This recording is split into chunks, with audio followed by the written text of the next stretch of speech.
Hello guys, welcome back to my YouTube channel SKM study. अभी आप success में हूं आपका एजुकेटर शिवम मिश्रा। आपका स्वागत करते हैं आपके अपने यूट्यूब चैनल एसकेएम स्टडी पे। और यहां पे लेके आ गए हम क्लास 12th बायोलॉजी का जो अध्याय 1 है एनसीईआरटी। सबसे पहले हम लोग देखिए, हम लोग ने सबसे पहला जो वीडियो आया था उसमें मैंने आपको सिलेबस के बारे में बताया था कि क्या क्या सिलेबस है। सिलेबस पढ़ने के बाद हम लोग ने चैप्टर 1, जी हाँ, चैप्टर 1 का इंट्रोडक्शन देखा था कि क्या क्या पढ़ेंगे।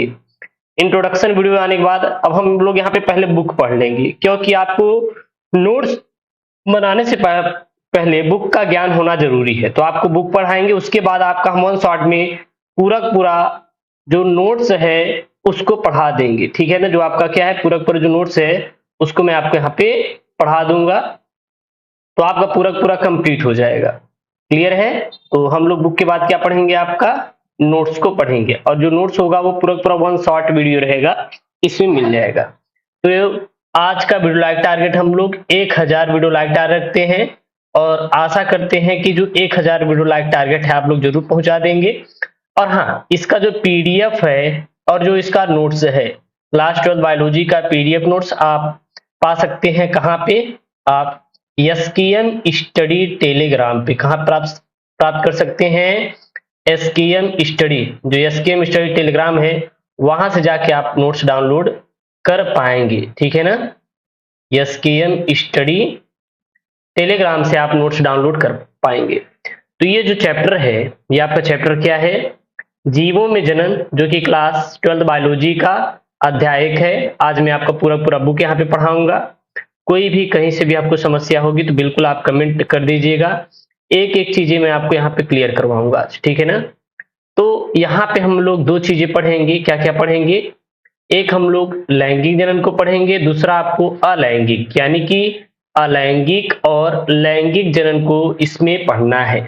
ठीक है, तो चलिए हम लोग यहाँ पे स्टार्ट करते हैं। जो भी आपके लिए इंपॉर्टेंट चीजें रहेंगी वो भी मैं आपको समझाता चलूंगा, छूटने वाला एक चीज यहाँ पे नहीं रहेगा। ठीक है ना, यहाँ पे सबसे पहला इन्होंने दिया है कि प्रत्येक जीव केवल कुछ निश्चित समय तक ही जीवित रह सकता है। यानी कि हम कह सकते हैं कि कोई भी जीव है, वो चाहे आपका मनुष्य है या फिर वो कोई हाथी है, विशाल हाथी हो, या फिर वो कोई क्या है, पेड़ हो, सभी का जो जीवन अवधि है, यानी कि जो इसकी जीने की क्षमता है, यह निश्चित होता है। क्या होता है? निश्चित होता है। एक दिन बाद इन सब की क्या हो जाती है? मृत्यु हो जाती है। एक दिन बाद इन सब की क्या हो जाती है? मृत्यु हो जाती है। आगे की ओर यहाँ पे दिया है, जीव के जन्म से लेकर उसकी प्राकृतिक मृत्यु तक का यह काल उस जीव का जीवन अवधि कहलाता है। यहां से आप एक पॉइंट में निकाल सकते हैं कि कोई भी जीव का क्या होता है? जन्म होता है, जन्म से लेकर उसकी प्राकृतिक मृत्यु तक की जो अवधि होती है, जो क्या होती है? अवधि होती है, उसी को जीवन अवधि कहते हैं। तो यहाँ पे एनसीईआरटी की सबसे सरल परिभाषा में हम लोग क्या निकाल सकते हैं कि जीव का जन्म से लेकर उसकी प्राकृतिक मृत्यु तक का जो काल होता है, जो समय होता है, उसी को हम जीव की जीवन अवधि कहते हैं। यह इंपॉर्टेंट वाली चीजें है, और यहां से आपकी बोर्ड में प्रश्न बन जाता है, इसलिए आप लोग इसको अच्छे से जरूर तैयार कर लीजिएगा। ठीक है ना, कोई कहीं समस्या नहीं होगी, बिल्कुल भी आपको टेंशन नहीं लेना है, बिल्कुल भी आपको टेंशन नहीं लेना है। क्लियर है यहाँ तक? अब यहाँ पे इन्होंने आगे मेंशन किया है, क्या किया है, जो आपके लिए इंपॉर्टेंट चीजें होंगी वो मैं यहाँ पे हाईलाइट कर दूंगा। ठीक है, और जो इंपॉर्टेंट नहीं रहेगी उसको मैं आपको छोड़ दूंगा। तो ये इंपॉर्टेंट वाली चीज है यहाँ पे। फिर आगे की ओर देखिए दिया है, कुछ जीव की जीवन अवधि दिखाई गई है यहाँ पे चित्र द्वारा, और इन चित्रों को देखकर हम बारे में पता लगा सकते हैं, और एक स्थान में आपको उनकी जीवन अवधि के बारे में लिखना है, जो जीवन अवधि के बारे में लिखना है। यहाँ दिया है, क्या यह दोनों बातें कौतूहलपूर्ण नहीं है? यह जीवन अवधि से कम एक दिन या फिर अधिक से अधिक कुछ हजार वर्ष तक हो सकती है। यानी कि यहाँ पे इन्होंने ये बात मेंशन की है, इंपॉर्टेंट चीज यहाँ पे इन्होंने बताई है, क्या है कि यह अवधि यानी कि जीवन अवधि कम से कम एक दिन या फिर अधिक से अधिक क्या है यहाँ पे कुछ हजार वर्ष तक हो सकती है। यानी कि आप समझने के लिए यहाँ पे समझ सकते हैं कि जैसे कि आपकी मेमक्खी होती है, क्या होती है? मेमक्खी होती है। जो मेमक्खी होती है उसकी जीवन अवधि केवल 1 दिन होती है। केवल क्या होती है? 1 दिन होती है। मेमक्खी की जो जीवन अवधि होती है 1 दिन होती है। वहीं पर जो पीपल की पेड़ की जीवन अवधि होती है वो लगभग कितना होती है? 2000 वर्ष तक होती है। 2000 वर्ष तक होती है। ठीक है ना? तो यानी कि सभी जीव की जीवन अवधि अलग अलग हो सकती है। हम ये नहीं कह सकते हैं कि कोई जीव कितने साल तक जीवित रह सकता है। अगर कोई भी जीव का जन्म हुआ है तो इसकी प्राकृतिक मृत्यु जरूर होगी और यह निश्चित है। ठीक है ना? अनिश्चित नहीं है। ये मत सोचिए कि वो कोई जीव अगर का जन्म हो गया तो कभी मरेगा ही नहीं, ऐसा कुछ भी नहीं है। वह मरेगा जरूर, अगर उसका जन्म हुआ है तो मरेगा जरूर। क्लियर है ना? तो यहां से चीजें आपको समझ आ रही होगी। आगे की ओर चलते हैं हम लोग, आगे की ओर चले, चलिए आगे की ओर हम लोग चलते हैं। फिर इन्होंने यहाँ पे मेंशन किया है, क्या मेंशन किया है? इन दोनों चरम सीमाओं के मध्य अधिकांश जीवित जीवों का जीवन अवधि बनी रहती है। आप शायद इस बात पर ध्यान देंगे कि किसी जीव की जीवन अवधि का आवश्यक रूप से आकार साइज से संबंध नहीं होता। अब यहाँ पे एक पॉइंट वाली चीज हम निकालेंगे। पॉइंट वाली चीज क्या निकालेंगे? जो पॉइंट वाली चीज है कि कोई भी जीव है, कोई भी क्या है? जीव है। वो चाहे आकार में बड़ा है, आकार में क्या हो? बहुत बड़ा हो, या फिर क्या हो? बहुत छोटा है, बहुत छोटा है। ऐसा नहीं है कि जो छोटा जीव है उसकी जीवन अवधि कम होगी और जो बड़ा जीव है उसका जीवन अवधि क्या होगा? बहुत ही अधिक होगी। यह अगर आप मानते हैं तो बिल्कुल आपका क्या है? गलत है। क्योंकि कोई भी जीव का उसके आकार और उसकी आकृति से यह निर्धारित नहीं किया जा सकता कि उसकी जीवन अवधि अधिक होगी या फिर कम होगी। क्योंकि अगर हम बात करें, जो हाथी होता है, क्या होता है? हाथी होता है।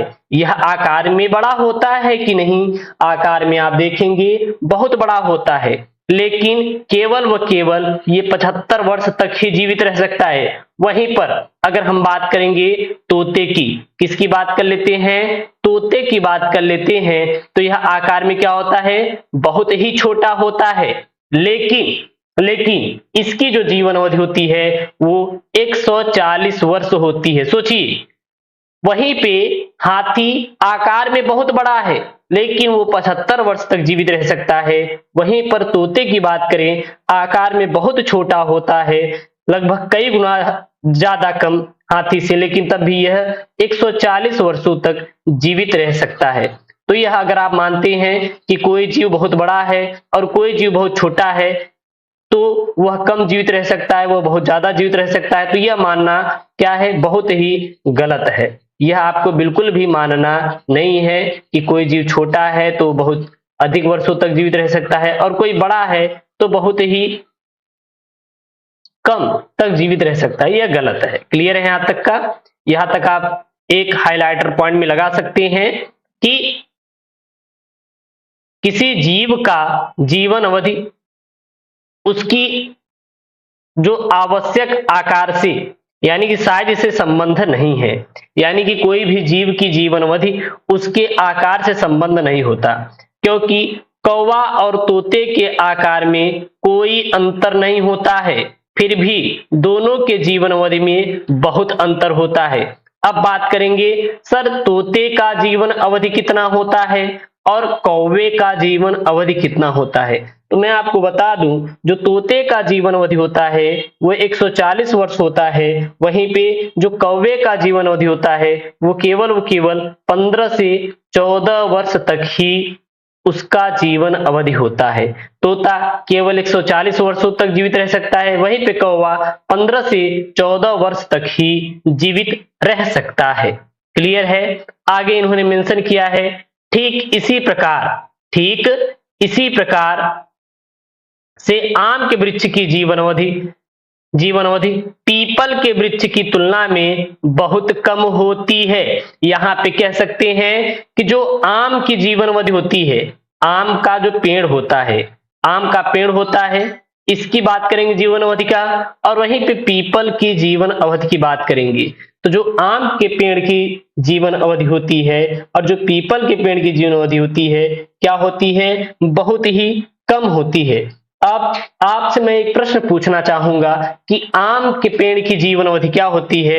कमेंट में बता दीजिए। और पीपल की जीवन अवधि 2000 वर्ष तक होती है। क्या होती है? 2000 वर्ष तक होती है।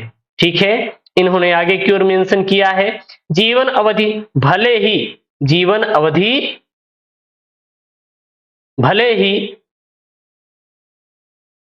ही रुको, इसको हम चेंज कर लेते हैं थोड़ा सा हाइलाइटर को, क्योंकि आपको शो होने में काफी दिक्कत होगी ना, तो इसलिए हम क्या करेंगे कि इसको ये कलर कर लेते हैं तो शायद शो हो जाएगा। जीवन अवधि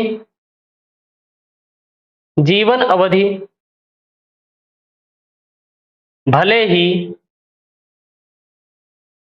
ही कितनी हो, परंतु प्रत्येक जीव की मृत्यु सुनिश्चित होती है।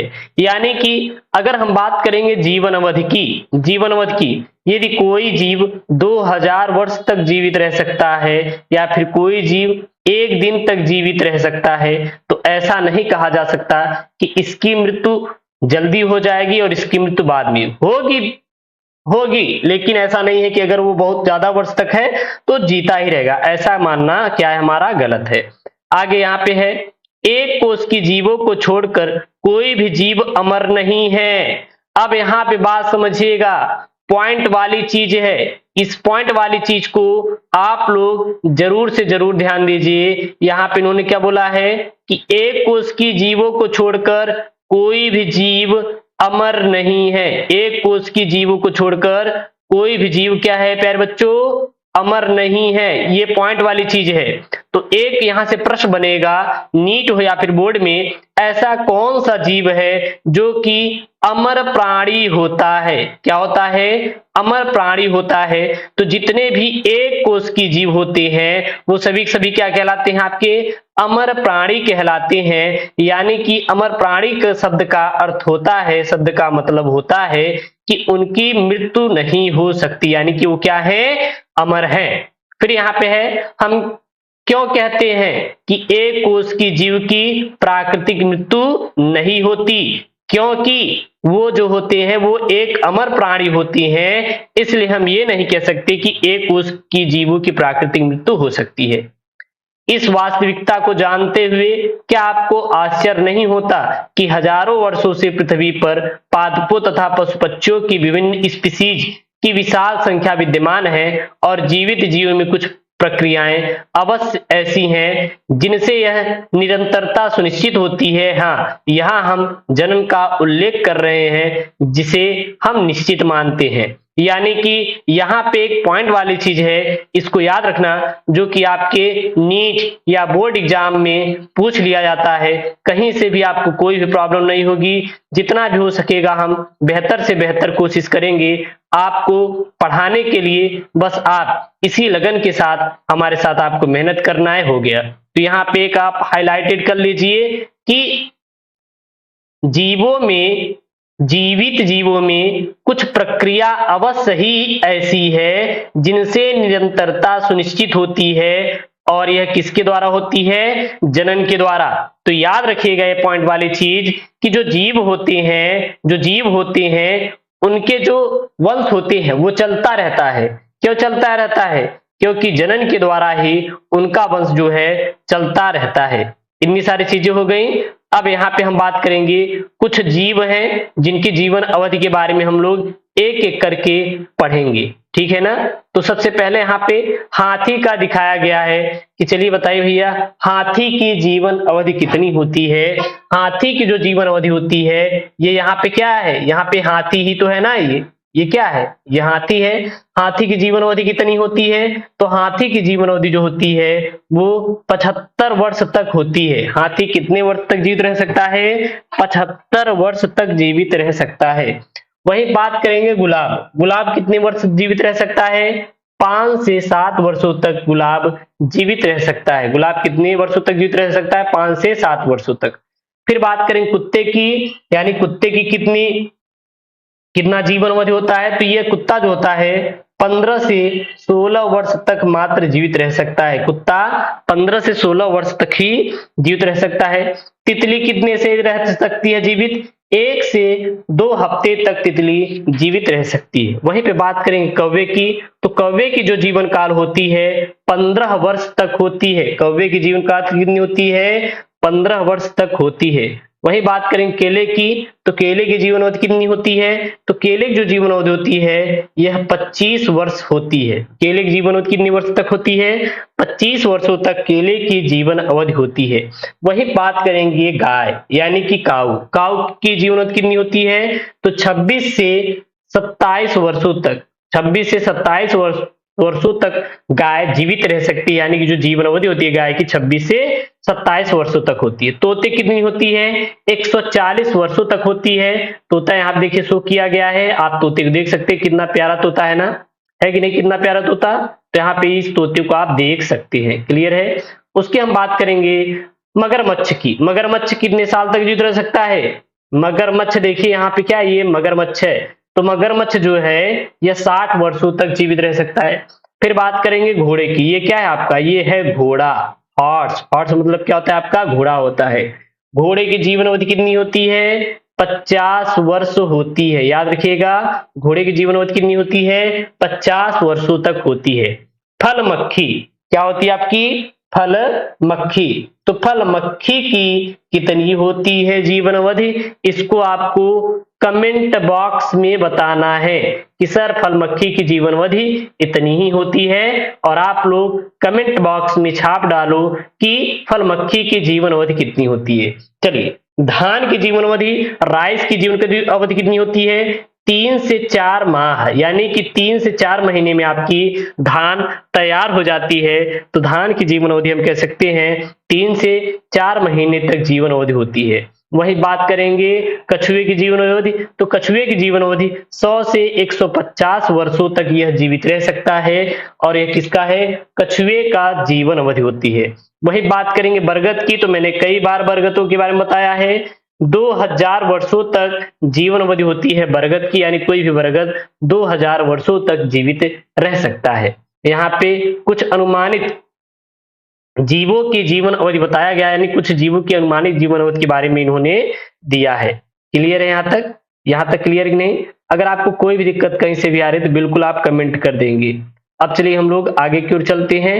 कहीं से भी आपको प्रॉब्लम आ रही है तो बिल्कुल आप कमेंट बॉक्स में अपना कमेंट डाल देंगे, हम आपको सारी चीजें एक तरफ से डिस्कशन करवा देंगे। चलिए, यहाँ पे इन्होंने दिया है, क्या लिखा है? जीवों में जनन को यहाँ एक जीव विज्ञानी प्रक्रम के रूप में परिभाषित किया गया है, यानी कि जिसमें एक जीव अपने समान एक छोटे जीव संतति को जन्म देता है। क्लियर है? यानी कि हम कह सकते हैं कि जो जीवों में जनन होता है, जीवों में जनन होता है, यहाँ पर विज्ञानी तरीके से परिभाषित किया है। यानी कि ये सबसे पहले हम बात करेंगे कि जनन होता क्या है। जनन होता क्या है? तो याद रखना, जो जीव होते हैं, क्या होते हैं? जो जीव होते हैं वो अपने ही समान, क्या होते हैं? अपने ही समान संतान उत्पन्न करते हैं। क्या उत्पन्न करते हैं? संतान उत्पन्न करते हैं, और इसी को हम लोग क्या कहते हैं? जीवन अवधि कहते हैं। संतति में वृद्धि होती है। संतति में क्या होती है? वृद्धि होती है। उनमें परिपक्वता आती है तथा इसके बाद वह नई संतति को जन्म देती है। यानी कि जो जीव होते हैं अपने समान नए संतान को जन्म देंगे, तो जो संतान पैदा होगी सबसे पहले उसमें क्या होगी? वृद्धि होगी। वृद्धि के बाद वो परिपक्व होंगे, किसके लिए? जनन के लिए। उसके बाद क्या होता है? वही नई संतति किसी अन्य बच्चे को जन्म देती है। इसी प्रकार जन्म, वृद्धि और मृत्यु चक्र चलता रहता है। यानी कि जो जीवन चक्र होता है, यहाँ पे हम उसको आसान से भाषा से समझ सकते हैं। और कैसे समझेंगे, यहाँ पे मैं आपको समझाने वाला हूँ। इसको पहले इरेज कर देते हैं, फिर आपको हम समझा देते हैं। यहाँ पे क्लियर है? चलिए, तो देखिए कोई भी जीव का सबसे पहले क्या होता है? जन्म होता है। जन्म के बाद इसमें क्या होती है? आपकी वृद्धि। देखिए यहाँ पे है, जन्म होगा, वृद्धि होगी। क्या होगी? वृद्धि होगी। वृद्धि होगी, वृद्धि के बाद क्या हो जाएगी? मृत्यु हो जाएगी। क्या हो जाएगी? मृत्यु। और इसी को ही कहते हैं, क्या कहते हैं हम लोग? जीवन चक्र का नाम देते हैं। इसी का क्या नाम देते हैं हम लोग? जीवन चक्र का नाम देते हैं। क्लियर है यहाँ तक का? जहां तक आपको क्लियर हो जाए बिल्कुल आप कमेंट बॉक्स में डाल दीजिएगा कि सर यहाँ तक क्लियर हो गया, आगे की ओर चले। आगे की ओर चले हम लोग, तो यहाँ पे पढ़ लिए। फिर यहाँ पे है, हमने सबसे पहले देखा क्या कि जिसमें जीव अपने समान छोटे बच्चे को जन्म देता है। जन्म के बाद उस बच्चे की क्या होती है? वृद्धि होती है, परिपक्वता आती है। उसके बाद वह नई संतान को क्या करता है? जन्म देता है। ठीक है ना? इसी प्रकार जन्म, वृद्धि, मृत्यु का चक्र चलता रहता है। फिर यहाँ पे है, जनन प्रजाति में एक पीढ़ी के बाद दूसरे पीढ़ी में निरंतरता बनाए रखती है। यानी कि जनन के द्वारा ही कोई भी जीव होता है अपनी प्रजाति में एक पीढ़ी से दूसरे पीढ़ी में क्या बनाए रखता है? आपका निरंतरता बनाए रखता है। क्या बनाए रखता है? वो आपका निरंतरता बनाए रखता है। आप बाद में अध्याय 5 क्या है? अनुवांशिकता और विविधता के सिद्धांत में अध्ययन करेंगे कि किस प्रकार अनुवांशिक विविधता जनन के दौरान सृजित या वंशागत होती है। इसको हम लोग आगे की ओर देखेंगे, इसमें हम लोग ज्यादा नहीं पढ़ेंगे। ठीक है ना? इसको हम लोग आगे की ओर देख लेंगे। इतनी चीज आपको समझ में आ गई होगी, आशा करते हैं। फिर यहाँ पे है, जीव विज्ञानी संसार में व्यापक विविधता पाई जाती है। प्रत्येक जीव अपने को बहुगुणित करने और यहाँ पे क्या है आपका, और यहाँ पे क्या है आपका, हम लोग सारे देखेंगे। क्लियर है? और जहां से आपको ना समझ आए तो बिल्कुल आप क्या करेंगे? कमेंट बॉक्स में कमेंट डाल देंगे। ठीक है ना? कमेंट बॉक्स में आप लोग क्या कर देंगे? कमेंट डाल देंगे। कोई भी कहीं से भी आपको परेशानी होगी, बिल्कुल भी आप टेंशन ना लीजिएगा। और हाँ, बात करेंगे नोट्स की, तो नोट्स आपको हमारे टेलीग्राम चैनल एसकेएम स्टडी पे नोट्स इसका मिल जाएगा। ठीक है ना? फिर यहाँ पे है, उसके बाद उसकी आंतरिक शरीर क्रिया विज्ञानी यानी विज्ञान तथा अन्य कारक सामूहिक रूप से उत्तरदायी हैं। जनन प्रक्रिया दो प्रकार की होती है। जनन प्रक्रिया कितने प्रकार की होती है? दो प्रकार। कौन कौन सी? एक होती है लैंगिक जनन। एक क्या होती है? लैंगिक जनन। एक काम करते हैं, मैं पेन को चेंज कर लेता हूं ताकि आपको अच्छी तरीके से तो कर पाए। पेन हम लोग लेते हैं रेड में। क्लियर है? चलिए, तो जनन दो प्रकार की होती है। पहला क्या होता है आपका? लैंगिक जनन, लैंगिक जनन। और दूसरा होता है आपका अलैंगिक जनन, अलैंगिक जनन। तो जो जनन होता है यह आपके दो प्रकार से बांटे गए हैं, एक लैंगिक और दूसरा अलैंगिक। जो एक अथवा दो जीवों के बीच भागीदारी पर आधारित रहती है। यानी कि जो लैंगिक जनन होता है इसमें दो जीवों के बीच परस्पर क्रिया के दौरान होता है, और जो अलैंगिक होता है इसमें एक जीव के द्वारा। जहां पे मेरा ये रहता है कर्सर, वहां पे आप लोग ध्यान दीजिएगा। इसके बीच यहाँ पे है, जब संतति की उत्पत्ति एकल जनक द्वारा यानी कि युग्मक गैमिट निर्माण की भागीदारी के साथ अथवा इसकी अनुपस्थिति में होता है तो वह अलैंगिक जनन होता है। यानी कि जब संतान की उत्पत्ति एकल जनक के द्वारा होता है, एकल जनक के द्वारा होता है, यानी कि उसमें गैमिट का निर्माण बिल्कुल भी नहीं होता, उसे हम लोग क्या कहते हैं? अलैंगिक जनन कहते हैं। और जब दो जनक यानी कि विपरीत लिंग, एक नर और दूसरा मादा जनन प्रक्रिया में भाग लेते हैं तथा नर और मादा युग्मक यानी कि गैमिट के युग्मन होता है तो उसे हम लोग लैंगिक जनन कहते हैं। यानी कि आप कह सकते हैं कि जो अलैंगिक जनन होता है यह एक जनक के द्वारा होता है, और लैंगिक जो होता है यहाँ पे दो जनक के द्वारा होता है। अब यहाँ पे दो पॉइंट बनेंगे इंपॉर्टेंट कि निम्नलिखित में से गैमिट का निर्माण होता है, लैंगिक में गैमिट का निर्माण होता है या फिर अलैंगिक में युग्मक यानी कि गैमिट का निर्माण होता है।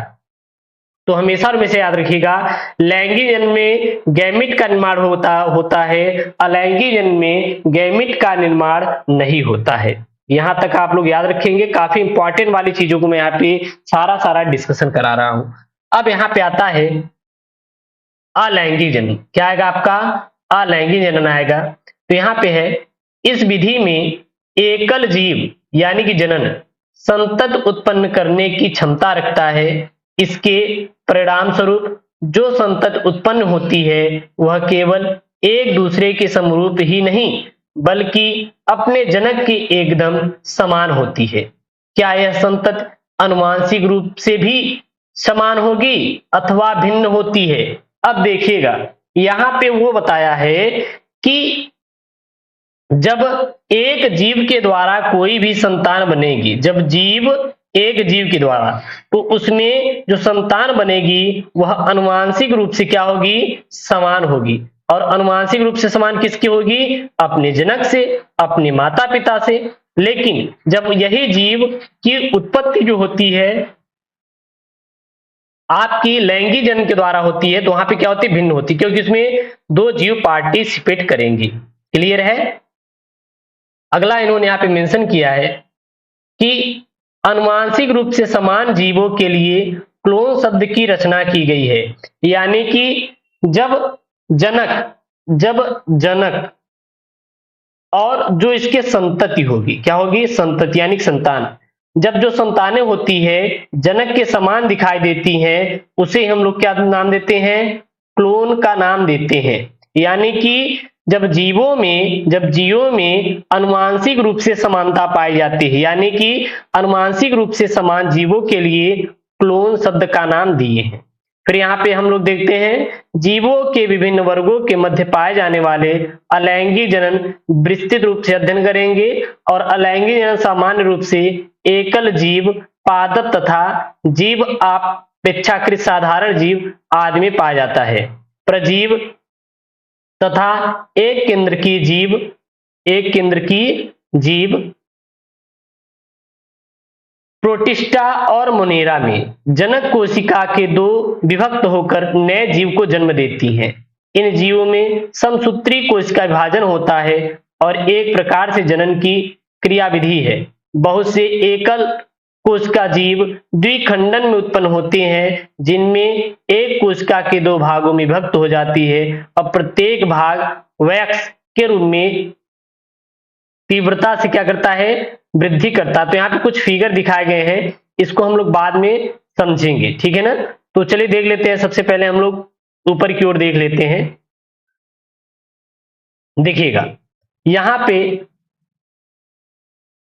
यहाँ पे जो है वो क्या है यहाँ पे और यहाँ पे। तो यहाँ पे है एक कोश की जीव में कोशिका विभाजन, इष्ट में मुकुलन और अमीबा में द्विखंडन। तो ये पूरे क्या है? एक कोश की जीव होती है। जो आपका इष्ट होता है या क्या होता है? एक कोश की जीव होता है। इसमें क्या होता है? सबसे पहले इसके शरीर पर एक उभार बनती है। देखिए यहाँ पे क्या बनेगा? एक उभार बनेगी। उभार बनने के बाद छोटा सा वृद्धि होगा, उसके बाद यह परिपक्व होगा, फिर परिपक्व होने के बाद यह कलिका के रूप में अलग हो जाएगा। तो ये इष्ट में मुकुलन हो गया, या और जो यही अलग होगा इसी को क्या कहते हैं? मुकुलन कहते हैं। क्या कहते हैं? मुकुलन कहते हैं। और ये है अमीबा।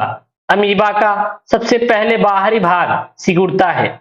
सिकुड़ने के बाद क्या करेगा? फिर इसके आंतरिक भाग में सिकुड़न होगी और ये दो कोशिकीय भागों में टूट के अलग अलग कोशिकाओं का निर्माण करेगा और यही क्या कहलाएगी? आपकी संतति कोशिका कहलाती है। क्लियर है? इसी प्रकार यहाँ पे और दिए गए हैं, जैसे इसमें कलिका के द्वारा हो रहा है, कोनेडिया हो गया, ठीक है ना? तो अलैंगिक प्रजनन संरचना जैसे क्लेमाइडीमोनास में अलैंगिक जनन चल बीजाणु के द्वारा होता है। ये ऑब्जेक्टिव बनता है, याद रखना, ये ऑब्जेक्टिव बनता है। और पेनिसिलियम की कोनेडिया और हाइड्रा में कलिका के द्वारा और स्पंज में जैमूल स्पंज के द्वारा ही जनन होता है। फिर यहाँ पे है पूर्वक वृद्धि कर जाता है, जैसे अमीबा, पैरामीशियम। इष्ट में यह विभाजन एक समान नहीं होता। पहले छोटी कोशिकाएं उत्पन्न होती हैं जो प्रारंभ में जनक कोशिका से जुड़ी रहती हैं बाद में अलग होकर नए इष्ट में परिपक्व हो जाती हैं और विषम परिस्थितियों में अमीबा अपने पादाप संकुचित कर लेता है तथा अपने परिक्षेत्र में एक त्रिस्तरीय कठोर आवरण स्रावित करता है जिसे पुटी यानी सिस्ट कहते हैं। इस परिघटना को पुटी भवन कहते हैं और यह जो घटना होती है उसी को हम लोग क्या दे देते हैं नाम, पुटी भवन का नाम दे दिया जाता है। उसी को हम लोग क्या कहते हैं, पुटी भवन। ये चीज याद रखना, काफी इंपॉर्टेंट वाली चीज है और जो चीजें इंपॉर्टेंट है उसको आपको जरूर से जरूर याद रखना है। कोई भी कहीं से भी डाउट हो रहा है तो बिल्कुल आप कमेंट बॉक्स में अपना कमेंट छाप सकते हैं। क्लियर है। अगला यहाँ पे अनुकूल परिस्थितियों में पुनरागमन पर पुटीकृत अमीबा बहुखंडन द्वारा विभाजित होता है तथा अनेक सूक्ष्म अमीबा अथवा बीजाणु अमीबाभ उत्पन्न करता है। पुट की भित्ति के फट जाने के बाद ये बीजाणु परिक्षेत्र के माध्यम में विमोचित हो जाते हैं और इनसे अनेक अमीबा विकसित होते हैं। इस अभिक्रिया को बीजाणु जनन कहते हैं और इसी क्रिया को क्या कहते हैं, बीजाणु जनन नाम दिया जाता है। इसको हम लोग आगे की ओर डिटेल में देखेंगे। तो आप देखिए ये आलू हो गया, इसको हम नीचे की ओर देखिए एकदम अच्छे से डिस्क्राइब कर दे रहे हैं। देखिए यहाँ पे दिया है पुष्पीय पादपों में कायिक प्रवर्धन। आलू में आंख के द्वारा कायिक प्रवर्धन होता है। याद रखना, जो आलू होता है उसमें किसके द्वारा होता है, आंख के द्वारा होता है। अदरक में प्रकंद के द्वारा होता है। अगेव का बुलबुल के द्वारा होता है, बुलबिल के द्वारा। और ब्रायोफिल्लम की पर्णकलिकाओं के द्वारा अलैंगिक जनन होता है। साथ ही साथ जल हायसिंथ में भू आस्तारिका के द्वारा होता है। यहाँ पे कुछ पॉइंट वाली चीजें मेंशन की गई हैं, इसको देख लेते हैं। फंजाइक जगत के सदस्य तथा साधारण पादप जैसे शैवाल विशेष अलैंगिक जननीय संरचनाओं द्वारा जनन करते हैं। इन संरचनाओं में अत्यंत ही सामान्य संरचनाएं अलैंगिक चल बीजाणु जूस्पोर्स जो सामान्यतः सूक्ष्मदर्शी चलशील संरचनाएं होती हैं। अन्य सामान्य लैंगिक जनन संरचनाएं जैसे कोनेडिया यानी कि पेनिसिलम और कलिका हाइड्रा तथा जैमूल यानी कि स्पंज होती है। यहाँ पे एक पॉइंट वाली चीज इन्होंने जोड़ा है कि कक्षा 11 में आप पढ़ के ही आए हैं, तो इन्होंने दिया है कि कक्षा 11 में आपने पादप के कायिक जनन के बारे में अवश्य ज्ञान प्राप्त किया होगा। आपका क्या विचार है, क्या कायिक जनन भी एक प्रकार का अलैंगिक जनन है? बिल्कुल जी हाँ, कायिक जनन भी क्या है, एक प्रकार का अलैंगिक जनन ही होता है। कायिक जनन जो होता है क्या है, एक प्रकार का अलैंगिक जनन होता है। अब यहाँ पे हम थोड़ा डिटेल के साथ आपको बताने की कोशिश करेंगे कि जो अलैंगिक जनन होता है, अलैंगिक जनन होता है, इसे हम लोग कितने प्रकार से बांटे हैं। तो चलिए एक एक करके देख लेंगे। सबसे पहला हम लोग इसको द्विविभाजन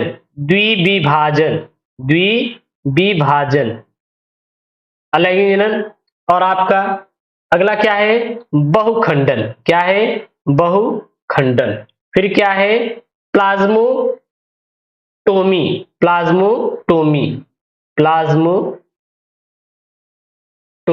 नाम दे सकते हैं। फिर है आपका मुकुलन भी क्या होता है, अलैंगिक जनन भी है। फिर इसके बाद आपका क्या है, कलिका के द्वारा अलैंगिक जनन होता है। उसके बाद आपका क्या है, बीजाणु जनन। क्या है, बीजाणु जनन। आप लोग सारी बातें अच्छे से सुनते चले जाइएगा। उसके बाद क्या है, खंडी भवन भी क्या है, आपका अलैंगिक जनन ही है। उसके बाद है आपका पुनरुद्भवन भी क्या है आपका, यह आपका अलैंगिक जनन है। इसके बाद आपका आता है कायिक जनन भी क्या है आपका, अलैंगिक जनन ही है। और कायिक जनन को दो भागों में बांटा गया है, एक प्राकृतिक कायिक जनन और दूसरा आपका कृत्रिम कायिक जनन। तो हम लोग कायिक जनन को दो भागों में बांटे हैं, प्राकृतिक कायिक जनन और किसमें, कृत्रिम कायिक जनन में हम लोग बांटे हैं। क्लियर है ना यहाँ तक। फिर इन्होंने दिया है, क्या क्लोन शब्द कायिक जनन से उत्पन्न संतति के लिए उपभोज्य हो सकती है? बिल्कुल, जी हाँ, क्योंकि अलैंगिक जनन में जितने भी चीजें होती हैं एक समान होती हैं, इसीलिए हम लोग क्लोन शब्द का नाम दे सकते हैं। सारी सारी बहुत ही इंपॉर्टेंट चीजें हैं। फिर उन्होंने दिया है, जब जंतुओं तथा अन्य साधारण जीवों में अलैंगिक शब्द का प्रयोग स्पष्ट रूप से तथा पादपों में इस शब्द का प्रयोग निरंतर किया जाता है, तो पादपों में कायिक प्रवर्धन की इकाई जैसे भूअस्तारिका, प्रकंद, शकरकंद, बल्ब, भूअस्तरी सभी नए संतति को पैदा करने में सामर्थ्य रखती हैं। अब यहाँ पे एक चीज हम आपको समझा दें जो कि काफी इंपॉर्टेंट वाली चीज है, इसको मैं हाईलाइट करना चाहूंगा कि जो जीव में जो प्राणी होते हैं, अगर उसमें अलैंगिक जनन शब्द का प्रयोग करेंगे, याद रखना, जंतुओं और अन्य साधारण जीवों के लिए हम लोग अलैंगिक शब्द का प्रयोग करेंगे, लेकिन जब यही पादप में होगा तो उसे हम लोग कायिक प्रवर्धन का नाम देते हैं।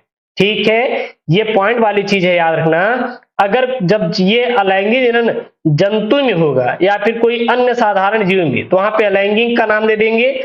जब यही पादप में होगा, यानी कि पादप मतलब पेड़ों में, तो वहां पे हम लोग कायिक प्रवर्धन का नाम दे देते हैं। जैसे कि यहाँ पे ऊपरी भूअस्तारी, प्रकंद, शकरकंद, बल्ब, भूअस्तारी सभी नई संतति को पैदा करने का सामर्थ्य रखते हैं। ये संरचनाएं कायिक प्रवर्ध कहलाती हैं और इन्हीं संरचनाओं को क्या कहते हैं? कायिक प्रवर्ध या फिर प्रोपेग्यूल भी नाम दिया जाता है। चूंकि इन संरचनाओं के निर्माण में दो जनक भाग नहीं लेती, अतः यह अलैंगिक जनन ही होगा, यानी कि इसमें केवल और केवल एक जनक भाग लेगा। जिसमें एक जनक भाग लेता है उसे हम लोग अलैंगिक जनन कहते हैं। क्या कहते हैं? अलैंगिक जनन कहते हैं। और जिसमें दो जनक भाग लेते हैं उसे हम लोग लैंगिक जनन कहते हैं। क्या कहते हैं? लैंगिक जनन कहते हैं। तो ये पॉइंट वाली चीजें हैं कुछ, इसको आप लोग अगर याद कर रखेंगे तो काफी आपको बोर्ड परीक्षा में हेल्प मिलेगी, क्योंकि यहाँ से आपके चीजें पूछ ले जाते हैं और आप आसानी से नोट्स भी बना सकते हो। वैसे हालांकि मैं आपको पूरा नोट्स के जरिए बताऊंगा, तो यहाँ पे एक चीज आप नोट कर सकते हैं कि दो जनक भाग नहीं लेते, अतः यह अलैंगिक जनन होता है।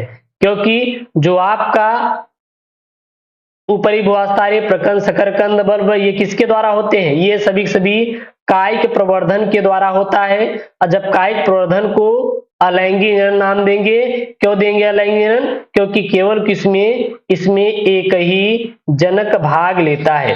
जब किसी चीज में एक ही जनक भाग लेता है तो उसे हम लोग अलैंगिक जनन कहते हैं। क्या कहते हैं? अलैंगिक जनन कहते हैं। ये पॉइंट में चीजें आप लोग याद रखेंगे तो आपको काफी हेल्प मिलेगा बोर्ड परीक्षा में अच्छा नंबर स्कोर करने की। और बोर्ड परीक्षा में अच्छा नंबर स्कोर हम कराएंगे, बिल्कुल भी आप इसकी टेंशन मत लीजिएगा, बस अपने आप पढ़ाई पे ध्यान दीजिएगा, ठीक है ना। फिर इन्होंने यहाँ पे बोला है, कुछ जीवों में यदि शरीर के अनेक टुकड़ों में विभक्त हो जाता है तो प्रत्येक भाग यानी टुकड़ा वृद्धि करके नए जीव में विकसित हो जाता है और जो संतति उत्पन्न करने में सक्षम होते हैं। जैसे कि हाइड्रा जो होता है यह अपने शरीर के कई भाग तोड़ता है और तोड़ने के बाद नया जीव का निर्माण करता है। यह भी अलैंगिक जनन की एक विधि है जिसे पुनरुद्भवन कहा जाता है। तो पुनरुद्भवन किसमें पाया जाता है? तो पुनरुद्भवन हाइड्रा में पाया जाता है। पुनरुद्भवन हाइड्रा में पाया जाता है। ये पॉइंट वाली चीजें हैं, इसको आप लोग याद रखेंगे। ये इतना इंपॉर्टेंट नहीं है इसलिए हम इसको छोड़ दे रहे हैं, ठीक है ना।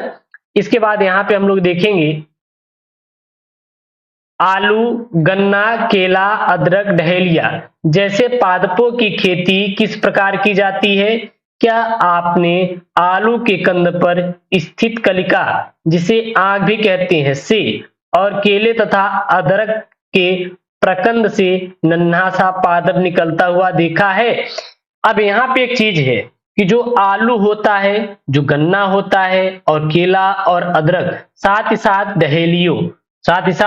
डहेलियों में किसके द्वारा होता है? कलिका के द्वारा होता है, यानी कि आंखों के द्वारा कायिक प्रवर्धन होता है। और केले तथा अदरक में यानी कि क्या है? प्रकंद है, और इसमें हमारा प्रकंद के द्वारा होता है। क्लियर है ना? ये चीजें आप लोग याद रखें, काफी इंपॉर्टेंट वाली चीजें हैं। जब ध्यानपूर्वक उपयुक्त सूचीबद्ध पादपों से विकसित होने वाले पादपों यानी कि प्लांटलेट्स की उपस्थिति स्थानों का निर्धारण करने का प्रयत्न करेंगे तो आप पाएंगे कि यह अधिकतर इन पादपों के रूपांतरित स्तंभों में पर्वसंधियां यानी कि नोड्स से उत्पन्न होती है। यानी कि ये सभी किससे बनती है? पर्वसंधियों से ही, जैसे कि केले में, अदरक में उत्पन्न होती हैं। जबकि यह पर्वसंधियां नमी युक्त मृदा अथवा जल के संपर्क में आती हैं, तब इसे मूल यानी कि रूट्स यानी कि जड़ का नाम दे देते हैं।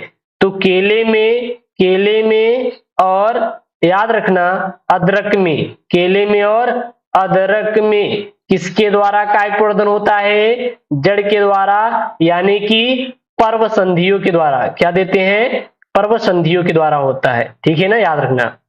ठीक इसी प्रकार पत्थर चट्टा ब्रायोफिल्म की पत्तियों के कटे किनारों से अपस्थानिक कलिकाएं उत्पन्न होती है, जो माली लोग तथा किसान पादपों के इस गुण सामर्थ्य का पूरा लाभ उठाते हुए ऐसे पादपों को बड़े पैमाने पर प्रवर्धन करते हैं।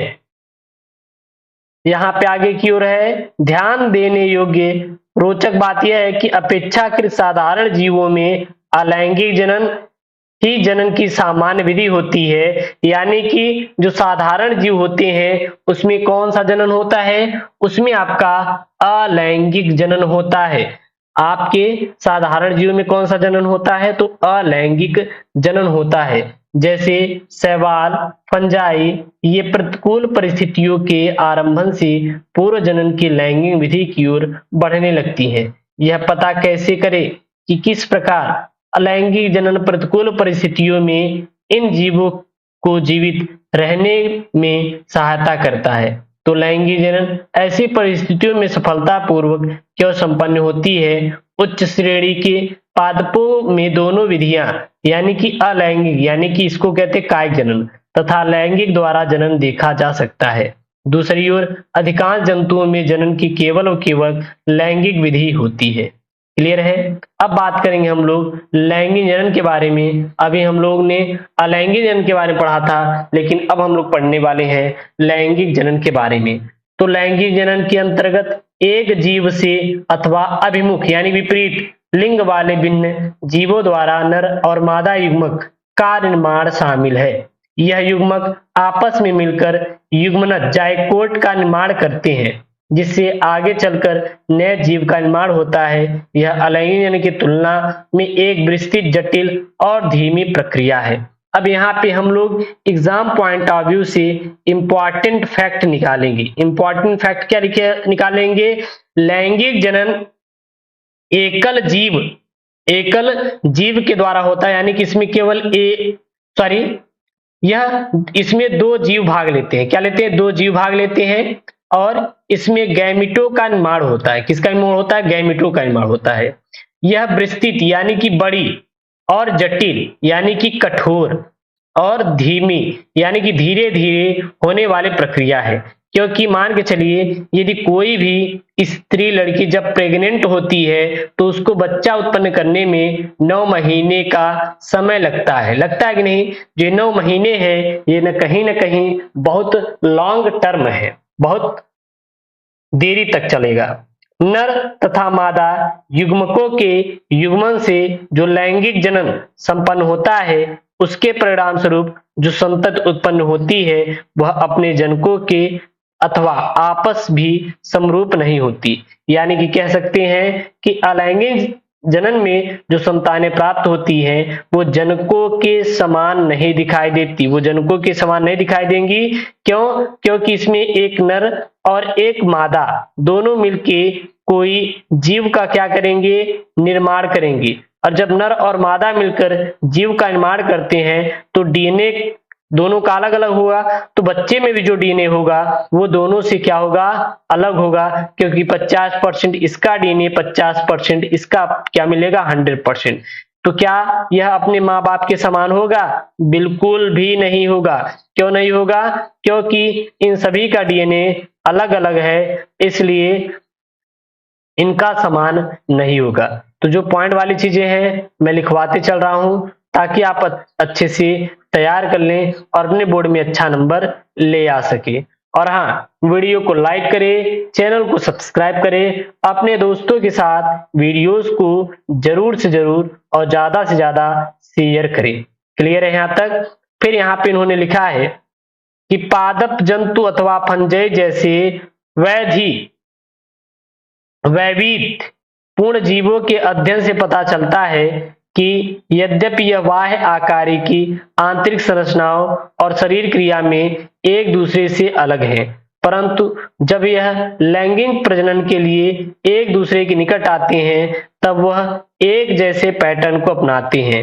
यह एक आश्चर्यचकित बात ही है। आइए सबसे पहले सामान्य जो इनकी विशिष्टताएं हैं उनका चर्चा करने के लिए उन्होंने बोला है, ठीक है ना। तो इन्होंने लिखा है कि सभी जीव अपने जीवन में वृद्धि की एक निश्चित अवस्था एवं परिपक्वता तक पहुंचते हैं, इसके पश्चात ही लैंगिक जनन करते हैं।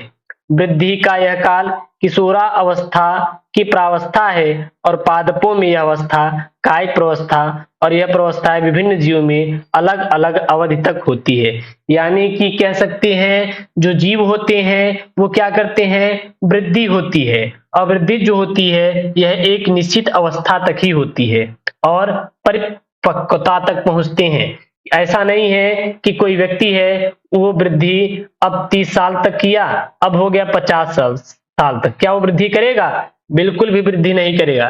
लेकिन जो पेड़ होते हैं यह पूरे जीवन काल तक वृद्धि करते रहते हैं। ये क्या होते हैं? पेड़ पूरे जीवन काल तक वृद्धि करते रहते हैं, ये कभी रुकते नहीं।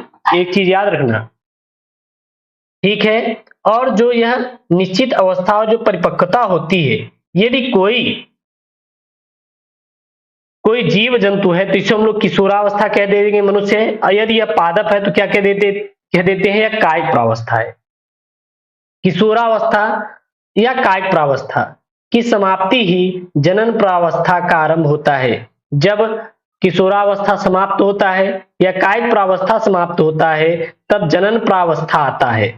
इस प्रावस्था को उच्च पादपों में आसानी से तब देखा जा सकता है जब उसके पुष्प आने लगते हैं, जैसे गेंदा, धान, गेहूं, नारियल, आम आदि पेड़ों पर पुष्प लगने में कितना समय लगता है आपको बता सकते हैं? क्या आपको मालूम है? बिल्कुल मालूम है।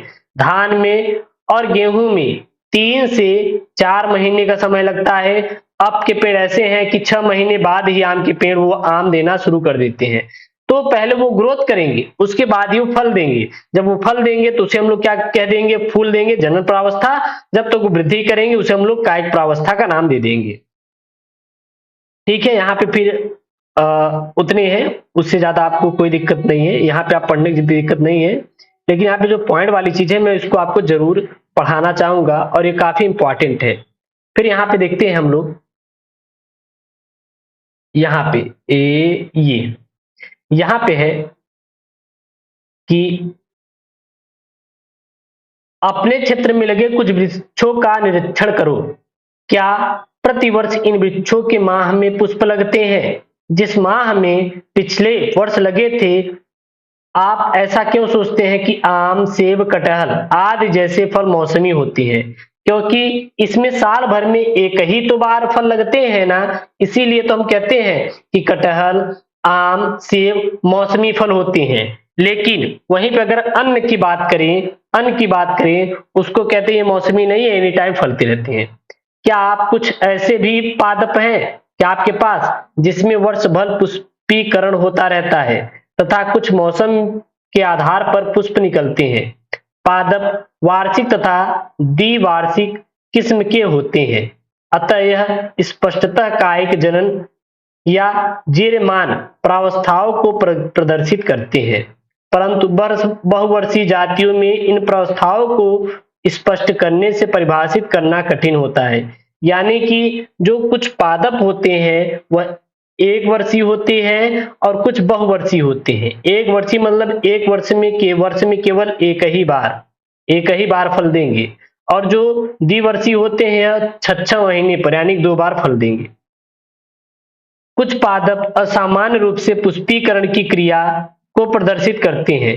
इनमें कुछ जैसे बांस की जाति के पादप उनके पूरे जीवन काल में सामान्यतः 50 से 100 वर्षों के बाद केवल एक बार पुष्प पैदा होता है। जो बांस होता है, बांस में कब पुष्प पैदा होता है? केवल व केवल 50 से 100 वर्षों के बाद। 50 से जब 100 वर्ष बीत जाएगा तब केवल और केवल एक बार ही फूल निकलेगा। किसमें? आपके वो निकलेगा आपके बांस में।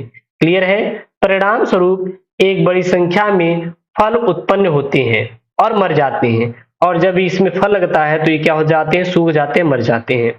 अन्य पादप जैसे स्ट्रोबिल, लैंथस और कुन्याना यानी कि नील कुरंजी में 12 वर्षों में एक बार पुष्प उत्पन्न करता है। जो नील कुरंजी होता है यह आपका केवल 12 वर्षों में एक बार ही पुष्प उत्पन्न करता है। आप में से अधिकांश यह जानते होंगे कि इस पादप यानी नील कुरंजी में सितंबर और अक्टूबर 2006 के दौरान इसमें पुष्प पैदा किए गए, जिसके परिणाम स्वरूप केरल, कर्नाटक तथा तमिलनाडु के पहाड़ी क्षेत्रों में सड़क के किनारे पर पुष्प का कालीन सा बिछा दिखाई पड़ा था, जिस दृश्य से सैलानियों की एक बहुत बड़ी संख्या इसकी ओर आकर्षित होती है। अधिकतर प्राणियों की किशोरावस्था की समाप्ति उनके प्रजनन व्यवहार के पूर्व उनके शारीरिक और आकारिक बदलाव से प्रकट होती है। क्लियर है? विभिन्न जीवों में यह जनन की विविध अवधि की होती है। फिर यहाँ पे इन्होंने प्रश्न पूछा है, साथ ही साथ बस इन्होंने दिया है। ठीक है, चलिए आगे की ओर देखते हैं। और हाँ, अपने दोस्तों के साथ वीडियोस को जरूर से जरूर शेयर कर दें। तो चलिए हम लोग आगे की तरफ चलते हैं। आगे की तरफ क्या देखेंगे? आगे की तरफ देखते हैं यहाँ पे जनन प्रावस्था के बारे में। तो यहाँ पे इन्होंने मेंशन किया है, क्या मेंशन किया है?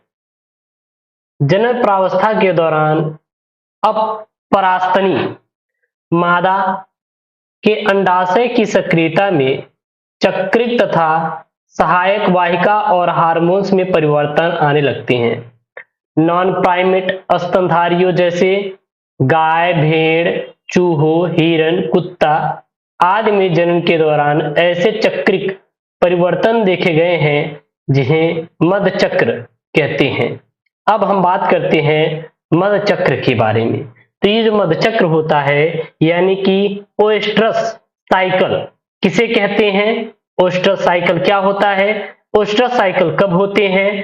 तो जनन प्रावस्था के दौरान अपरास्थनी मादा के अंडाशय की सक्रियता में चक्रिक तथा सहायक वाहिका और हार्मोन्स में परिवर्तन आने लगते हैं। इन्हें ही क्या कहते हैं? मध चक्र कहा जाता है। मध चक्र किसमें किसमें होता है? जो नॉन प्राइमेट स्तनधारिया होती है। अब नॉन प्राइमेट स्तनधारिया कौन कौन सी होती हैं? गाय होता है आपका नॉन प्राइमेट स्तनधारी, भेड़, चूहा, हिरण, कुत्ता, चीता इत्यादि जितने भी होते हैं ये सभी नॉन प्राइमेट स्तनधारियों में आते हैं। जबकि प्राइमेटो, आगे की ओर देखिए, जबकि प्राइमेटो, अब प्राइमेट्स में कौन कौन से आते हैं? बंदर, एप्स, मनुष्य में ऋतुस्राव चक्र होता है। अब यहां से आपका इंपॉर्टेंट वाला बहुविकल्पी प्रश्न बनेगा। इंपॉर्टेंट वाला बहुविकल्पी प्रश्न क्या बनेगा? वो बनेगा कि मध चक्र पाया जाता है। मध चक्र पाया जाता है। मध चक्र पाया जाता है। मध चक्र किसमें पाया जाता है? तो आपके रहेंगे ऑप्शन, तो याद रखना, गाय में पाया जाएगा, यहाँ पे है गाय में मध चक्र पाया जाएगा, भेड़ में, चूहों में, हिरण में, कुत्ता में, चीता में इत्यादि में मध चक्र पाया जाता है। और ऋतुस्राव चक्र किसमें किसमें पाया जाता है? तो बंदर में और मनुष्य में ऋतुस्राव चक्र पाया जाता है।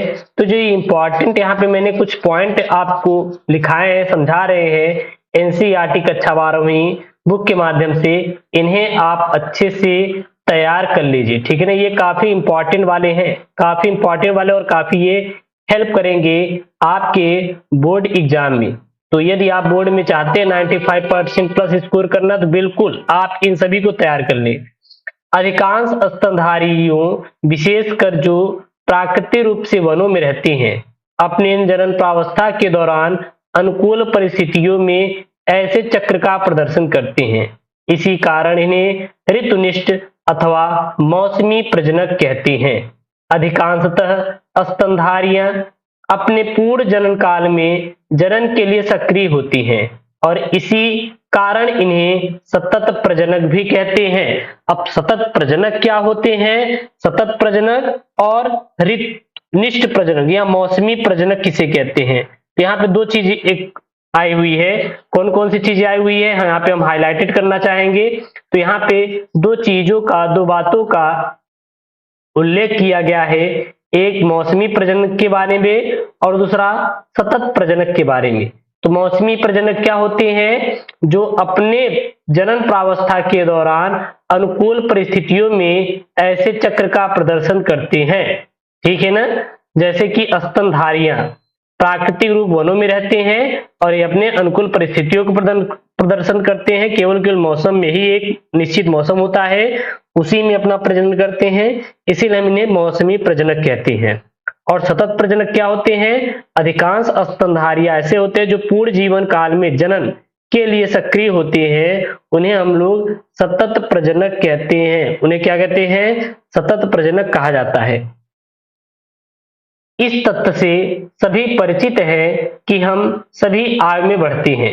यदि हम लंबा आयु तक जीवित रहे, परंतु वृद्ध होने का क्या अर्थ है? प्रजनन आयु की समाप्ति को जीर्णता या वृद्धि अवस्था के मापदंड के रूप में माना जाता है। जब कोई भी व्यक्ति क्या हो जाता है? वृद्धि हो जाता है, यानी कि उसका वृद्ध हो जाता है। वृद्ध मतलब समझ रहे हैं? जब कोई व्यक्ति बूढ़ा हो जाता है, जब कोई व्यक्ति बूढ़ा हो जाता है तो उसे क्या कहते हैं? उसे कहते हैं कि वो जीर्ण अवस्था में चला गया है। कौन सा अवस्था आता है? जीर्ण अवस्था, ठीक है। और वृद्धावस्था अंततः मृत्यु तक ले जाती है, और जब वो वृद्ध हो जाते हैं तो उसके बाद क्या हो जाती है? उनकी मृत्यु हो जाती है। पादप तथा प्राणियों दोनों में तीनों प्रावस्थाओं के बीच संक्रमण के लिए हार्मोन उत्तरदायी पाए जाते हैं। हार्मोन तथा कुछ विशेष पर्यावरणीय कारकों के बीच परस्पर क्रियाएं जीवों की जनन क्रियाओं तथा व्यवहारिक अभिव्यक्तियों को नियंत्रित करती हैं। लैंगिक जनन की कुछ घटनाएं, अब बात करेंगे हम लोग लैंगिक जनन की कुछ घटनाएं, यानी कि लैंगिक जनन की कौन कौन सी घटनाएं होती हैं, और ये आपका इंपॉर्टेंट वाला पॉइंट है। चलिए देख लेते हैं। तो लैंगिक जनन में अगर हम बात करेंगे तो इसमें हमारी तीन अवस्था आती है मुख्य रूप से। कौन कौन सी? सबसे पहले आती है निषेचन पूर्व अवस्था, दूसरा आता है आपका निषेचन, और तीसरा आता है निषेचन पश्चात अवस्था। तो जो लैंगिक जनन की घटनाएं होती हैं यह तीन प्रकार की होती हैं। याद रखना कौन कौन सी? निषेचन पूर्व और निषेचन पश्चात प्रावस्थाएं। तो लैंगिक जनन की घटनाएं कितनी प्रकार की होती है? तीन प्रकार की। सबसे पहला इसमें आता है निषेचन पूर्व परिघटनाएं या निषेचन पूर्व घटनाएं। तो निषेचन पूर्व क्या क्या होता है? तो निषेचन पूर्व जो होता है इसमें युग्मक जनन होता है और युग्मक का स्थानांतरण होता है। निषेचन पूर्व जो घटना होती है इसमें क्या होगा? इसमें दो प्रकार के होते हैं। इसमें युग्मक का जनन होगा और युग्मक का क्या होता है? स्थानांतरण होता है। तो अब हम लोग देख लेंगे कि युग्मक जनन किस प्रकार से होता है। चलिए देख लेते हैं यहाँ पे हम लोग। तो जैसा कि आप जानते हैं युग्मक जनन नर तथा मादा दो प्रकार के युग्मकों की गठन प्रक्रिया को संदर्भित करता है। यानी कि जो युग्मक जनन होता है, जब मादा युग्मक और नर युग्मक आपस में मिलते हैं तो उसे हम लोग युग्मक जनन कहते हैं, ठीक ना। युग्मक एक प्रकार से अगुणित कोशिकाएं होती हैं। जो युग्मक होते हैं क्या होते हैं? एक प्रकार से अगुणित कोशिकाएं होती हैं। कुछ शैवालों में दो युग्मक देखने में एक दूसरे के समान दिखाई पड़ते हैं, इसी कारण वह समयुग्मकी या समयुग्मक कहलाते हैं। समयुग्मक किसे कहते हैं? जब दो युग्मक देखने में एक समान दिखाई दे, जब दो युग्मक देखने में एक समान दिखाई देते हैं तो उसे हम लोग समयुग्मकी या समयुग्मक कहते हैं, क्योंकि इनकी एक रूपता के कारण हम इन्हें नर तथा मादा युग्मकों के रूप में श्रेणीबद्ध नहीं कर सकते कि नर है या फिर मादा है। यहाँ पे कुछ युग्मक दिखाए गए हैं, जैसे युग्मकों की किस्म, यहाँ पे कुछ किस्में दी गई हैं। सबसे पहला है एक सहवाल के समयुग्मक। यहाँ पे सहवाल के देखिए समयुग्मक है, ये भी सहवाल का है और ये भी सहवाल का। क्या दोनों में कुछ अलग आपको दिखाई दे रहा है? बिल्कुल भी नहीं दिखाई दे रहा है, दोनों एक समान ही दिखाई दे रहे हैं ना। अगला है यहाँ पे फ्यूकस, यानी कि एक सहवाल के विषम युग्मक, और ये क्या है? ये विषम युग्मक है। देखिए एक यहाँ पे है और एक यहाँ पे है, और एक मानव में विषम युग्मक है। मानव विषम युग्मक यानी कि ये किसका है? ये मादा का है, और ये किसका है? ये नर युग्मक है। तो ये मादा युग्मक देखिए गोला है, और ये नर युग्मक क्या है? भिन्न है। अगला है यहाँ पे पॉइंट में कि अधिकतर लैंगिक प्रजनक जीवों द्वारा आकारिकी रूप से स्पष्ट दो प्रकार के यानी कि विषम युग्मक पैदा किए जाते हैं। इस प्रकार के जीवों में नर युग्मकों को पुमड़ या शुक्राणु कहते हैं, जबकि मादा युग्मकों को अंड या डिंब कहा जाता है।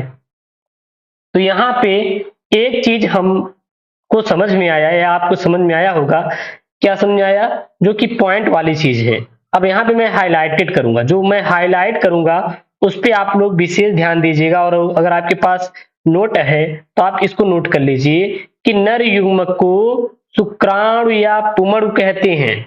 जो नर युग्मक होता है उसे क्या कहते हैं? शुक्राणु या पुमड़ कहते हैं, जबकि जो मादा युग्मक होता है इसे हम लोग अंड या डिंब कहा जाता है। तो नर युग्मकों को पुमड़ या शुक्राणु कहते हैं और मादा युग्मकों को डिंब या अंड कहा जाता है। क्लियर है? अब बात करते हैं जीवों में लैंगिकता के बारे में कि जीवों में लैंगिकता किस प्रकार होती है। सामान्यतः जीवों में लैंगिक जनन के दौरान दो विभिन्न समष्टियों के नर युग्मकों के युग्मन होता है, परंतु सदा के लिए सत्य तथ्य नहीं है। यदि आप कक्षा 11 में कुछ उदाहरण मतलब कि आप याद करेंगे तो क्या स्वतः निषेचन की प्रक्रिया पहचान कर सकते हैं? बिल्कुल भी नहीं कर सकते, ठीक है ना। तो चीजें हैं कुछ अलग सी हैं। चलिए हम लोग आगे देखते हैं। यहाँ पे पादप में नर तथा मादा दोनों जनन संरचनाएं पाई जाती हैं, परंतु जब एक ही पादप में दोनों यानी कि नर और मादा जनन संरचनाएं पाई जाती हैं तो उसे द्विलिंगी कहते हैं।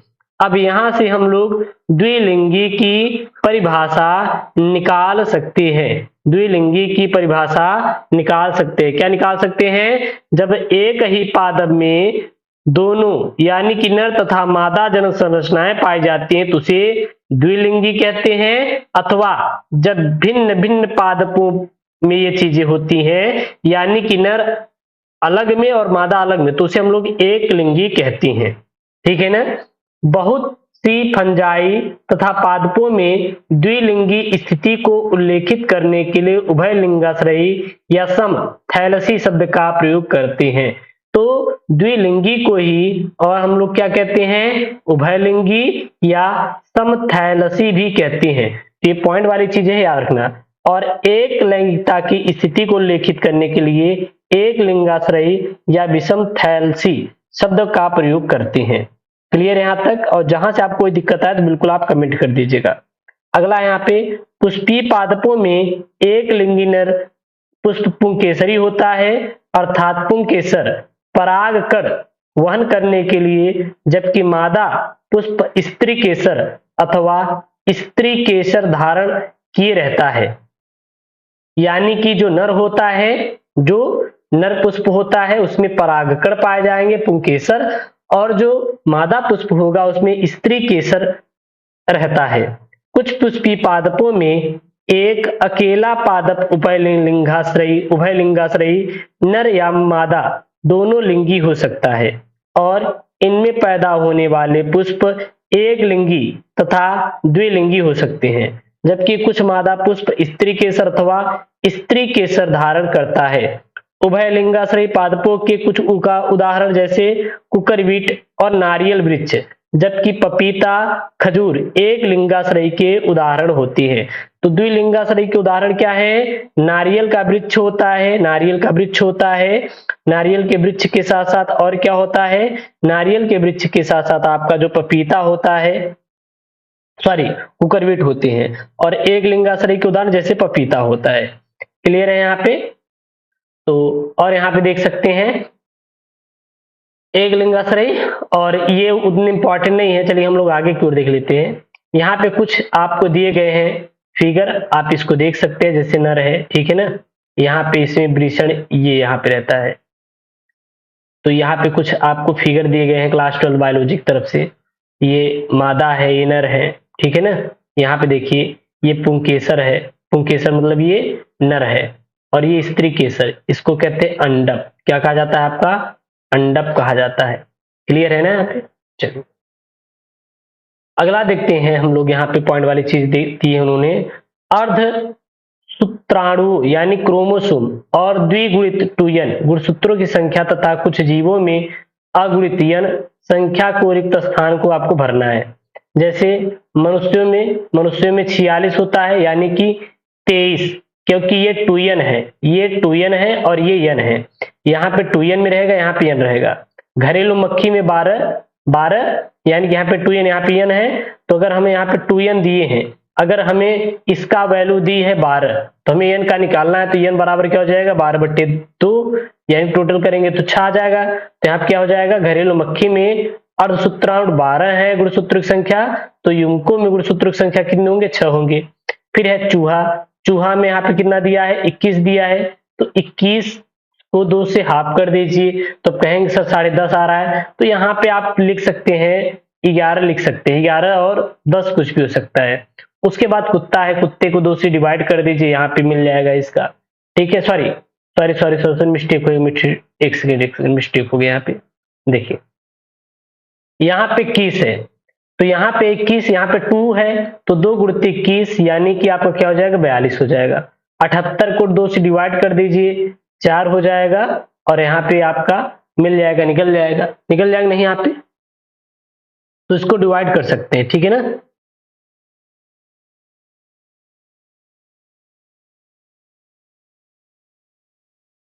अब सही है यहाँ पे, यहाँ कर लीजिए, अब सही है, 39 हो जाएगा। फिर यहाँ पे बिल्ली 19 दूनी 38 हो जाएगा। फल मक्खी यहाँ पे 4 हो जाएगा, इसको आप 2 का गुणा कर दीजिए 630 में। यहाँ पे 34 का हाफ कर दीजिए, यहाँ पे 12 में 2 का गुणा कर दीजिए। क्लियर है? यहाँ तक समझ आ रहा है? फिर यहाँ पे क्या है? मक्का है, आलू है, तो मक्का में यहाँ पे 20 है, तो यहाँ पे हो जाएगा 10, यहाँ पे 24 है, तो यहाँ पे हो जाएगा 48। इसका आप क्या कर देंगे? 380 का हाफ कर देंगे, यहाँ पे कर देंगे 2 गुना 16, बस यही है। अब यहाँ पे इन्होंने हेडिंग दिया है, क्या दिया है? युग्मक संरचना के दौरान कोशिका विभाजन, यानी कि युग्मक संरचना के दौरान कोशिका विभाजन किस प्रकार से होता है। तो सभी विषम युग्मक की प्रजातियों में युग्मक प्रायः 2 प्रकार के होते हैं, एक नर युग्मक, दूसरा मादा युग्मक। विषम युग्मक की प्रजातियों में युग्मक प्रायः 2 प्रकार के होते हैं, जो नर तथा मादा युग्मक कहलाते हैं। युग्मक अगुणित होते हैं, चाहे उनके जनक जिससे वह उत्पन्न हुए हैं वह अगुणित हो या द्विगुणित हो। एक गुणित जनक सूत्री विभाजन यानी समसूत्रण के द्वारा युग्मक उत्पन्न करते हैं, ठीक है ना, ये चीज आप याद रखेंगे। फिर यहाँ पे ये लाइन पढ़ेंगे हम लोग। बहुत से जीव जिनका संबंध मोनेरा, फंजाई, शैवाल तथा ब्रायोफाइटा से है, वह अगुणित पादप काय होते हैं। अगुणित पादप काय कौन कौन से होते हैं? जिस जीव का संबंध है मोनेरा से होगा, फंजाई से होगा, शैवाल से होगा, ब्रायोफाइटस से होगा, वो सभी क्या होंगे? आपके अगुणित होंगे। और वे जीव जिनका संबंध टेरिडोफाइटा, जिनोस्पर्म, एंजियोस्पर्म और अधिकांश प्राणी जिसमें मनुष्य भी शामिल है, उनका जनकी काय द्विगुणित होता है। उनका जनकी क्या होता है? द्विगुणित होता है। यह स्पष्ट हो चुका है कि अर्धसूत्री विभाजन जो न्यूनकारी विभाजन है और जहां द्विगुणित काय अगुणित युग्मकों को उत्पन्न करता है। द्विगुणित जीवों में अर्धसूत्री कोशिका अर्धसूत्री विभाजन से होकर गुजरती है और अर्धसूत्री विभाजन के अंत में गुणसूत्रों का केवल एक सेट प्रत्येक युग्मक से निगमित करता है। यहाँ पे कुछ पॉइंट वाली चीज दी गई है, आप इसको देख सकते हैं, इसका कोई मतलब नहीं है। अब यहाँ पे आता है अगला, एक मैंने देखा युग्मकों का निर्माण। अब यहाँ पे युग्मक का स्थानांतरण, तो इनके निर्माण के पश्चात नर तथा मादा युग्मक कायिक रूप से एक दूसरे के निकट आते हैं ताकि युग्मक यानी निषेचन की क्रिया सफलतापूर्वक संपन्न हो सके। क्या आपको कभी आश्चर्य नहीं होता कि युग्मक आपस में कैसे मिलते हैं? अधिकतर जीवों में नर युग्मक चलनशील और मादा युग्मक अचल तथा स्थानबद्ध होते हैं। अब ये चीज यहाँ पे पॉइंट वाली याद रखना। क्या याद रखेंगे पॉइंट में? जो नर युग्मक होते हैं ये चलनशील होते हैं और मादा युग्मक क्या होते हैं? अचल होते हैं। मादा युग्मक क्या होते हैं? अचल होते हैं। क्लियर है? नर युग्मक गति करता है, जैसे कि अधिकांश साधारण पादप शैवाल, ब्रायोफाइटा और टेरिडोफाइटा में जल ही माध्यम होता है जिसमें होकर युग्मक का स्थानांतरण संपन्न होता है। नर युग्मक की बहुत बड़ी संख्या यद्यपि मादा युग्मक तक पहुंचने में असमर्थ होती है, तथापि परिवहन के दौरान नर युग्मकों की हानि को पूरा करने के लिए नर युग्मक मादा युग्मकों की तुलना में कई हजार गुना अधिक पैदा होते हैं। बीजीय पादपों में परागकण नर युग्मक के वाहक के रूप में कार्य करते हैं तथा अंडप में अंड होता है। परागकण परागकोश में उत्पन्न होते हैं, अतः निषेचन संपन्न हो उससे पहले ही यह परागकण वर्तिकाग्र में स्थानांतरित हो जाने चाहिए। द्विलिंगियों में स्वतः निषेचनीय पादप जैसे मटर में परागकणों का वर्तिकाग्र पर स्थानांतरण अपेक्षाकृत सरल होता है, क्योंकि इनमें परागकोश तथा वर्तिकाग्र एक दूसरे के निकट स्थित होते हैं।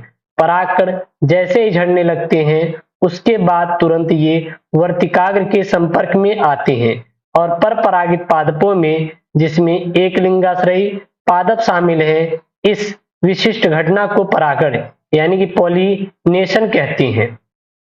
इसमें वर्तिकाग्र पर परागकणों का स्थानांतरण सुगमता तथा परागनलिक में युग्मकों को अपने साथ लेती हुई अंडक के भीतर प्रवेश कर जाती है। अंड के पास नर युग्मकों को अपने से बाहर निकाल देती है और एक लिंगाश्रयी प्राणियों को, चूंकि नर और मादा युग्मक विशिष्ट यानी विभिन्न वैष्टियों यानी कि जीवों में बनती हैं। ऐसे में जीव को युग्मकों के स्थानांतरण के लिए एक विशेष प्रकार की क्रियाविधि विकसित करनी पड़ती है और लैंगिक जनन में सर्वाधिक विशिष्ट घटना के लिए निषेचन हेतु सफलतापूर्वक स्थानांतरण तथा युग्मक के साथ आना अनिवार्य होता है। अब हम लोग अगले पॉइंट की बात करेंगे, निषेचन की। किसकी बात करेंगे हम लोग?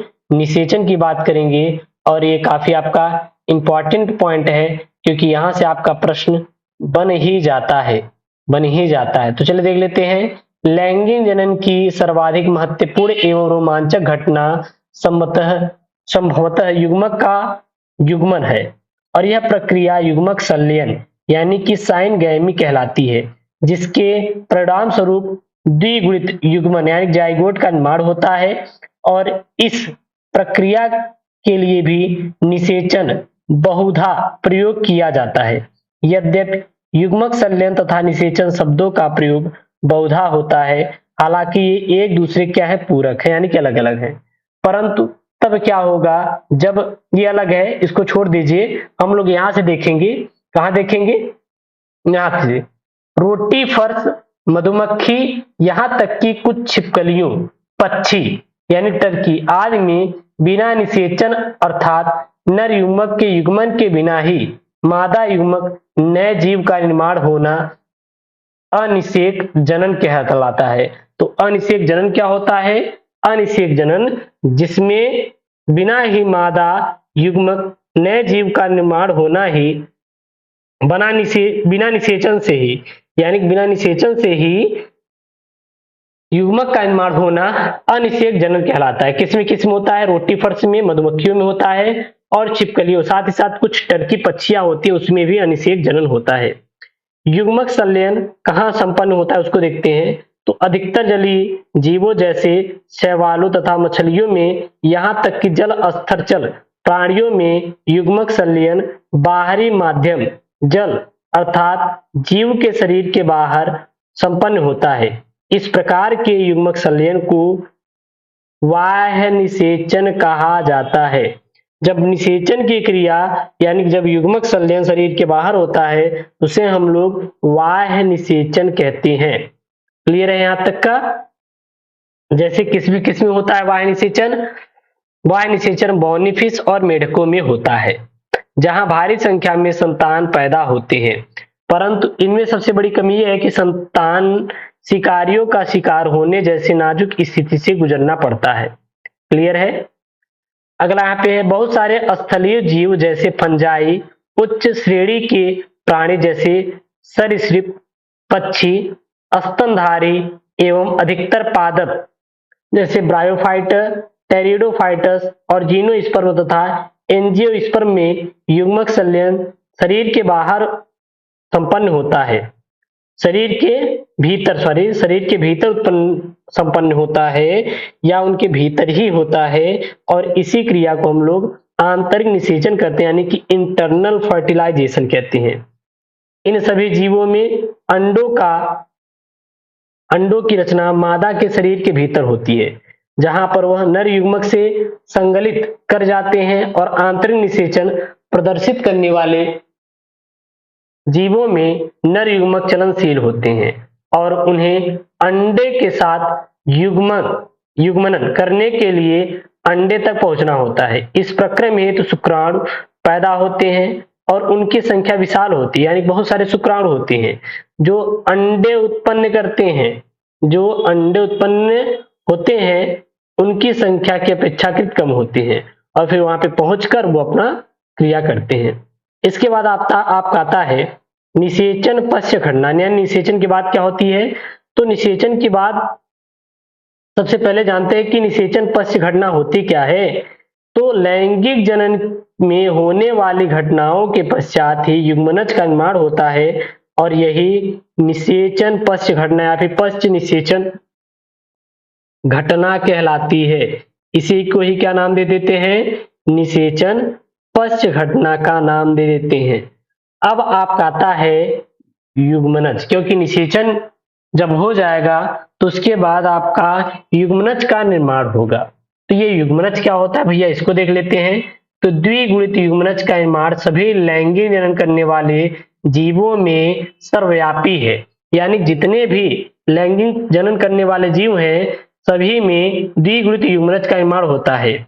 बाह्य निषेचन करने वाले सभी जीवों में युग्मनज का निर्माण होता है और बाह्य माध्यम प्रायः जल होता है, जबकि वह जीव जिसमें आंतरिक निषेचन होता है उनके शरीर के भीतर युग्मनज की संरचना होती है। उनके शरीर के भीतर सदैव क्या होगी? युग्मनज की संरचना होती है।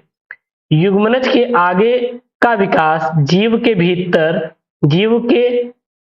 अपने जीवन चक्र तथा वहां के पर्यावरण पर निर्भर करता है। फंजाई एवं शैवालों से संबद्ध जीवों में युग्मनज एक मोटी भित्ति को विकसित करते हैं तथा उनकी शुष्कन और क्षति से रक्षा करती है। यह अंकुरण से पूर्व काफी समय तक विश्रांति काल में रहते हैं और द्विगुणित जीवन चक्र वाले जीवों में युग्मनज अर्धसूत्र द्वारा विभाजित होकर अगुणित अंडाणु का निर्माण होता है जो अगुणित व्यष्टि के रूप में वृद्धि करता है। क्लियर है?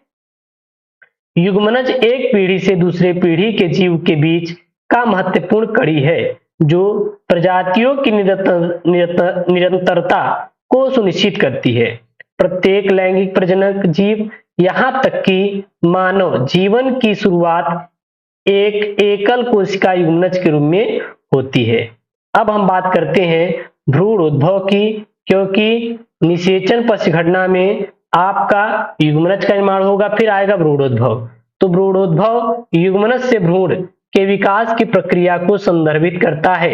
यानी कि युग्मनज से भ्रूण का विकास होना ही भ्रूणोद्भव कहलाता है। भ्रूणोद्भव के दौरान युग्मनज कोशिका विभाजन तथा कोशिका विभेदीकरण से गुजरता है।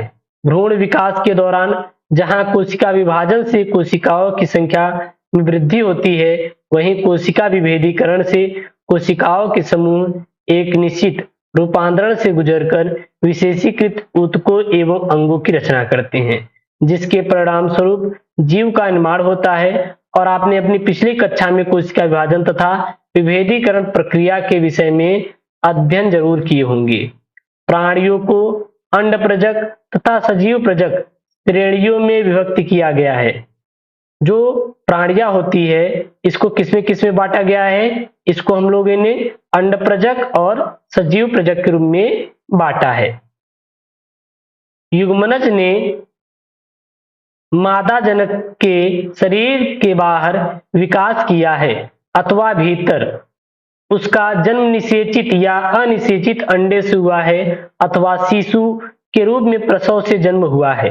तो अंडप्रजक प्राणियों में जैसे सरीसृप वर्ग तथा पक्षी आदि के द्वारा पर्यावरण को सुरक्षित स्थान पर निषेचित अंडे दिए जाते हैं, जो कठोर कैल्शियम युक्त कवच से ढके रहते हैं, जो एक निश्चित निवेशन अवधि के पश्चात स्फुटन द्वारा नए शिशु का जन्म देते हैं। जबकि दूसरी ओर सजीव प्रजक जीवों में अधिकतर स्तनधारी, जिसमें मानव शामिल है, मादा जीव के शरीर के भीतर युग्मनज विकसित होकर शिशु का विकास करते हैं और एक निश्चित अवधि एवं विकास के चरणों को पूरा करने के बाद मादा जीव के शरीर से प्रसव द्वारा पैदा किए जाते हैं।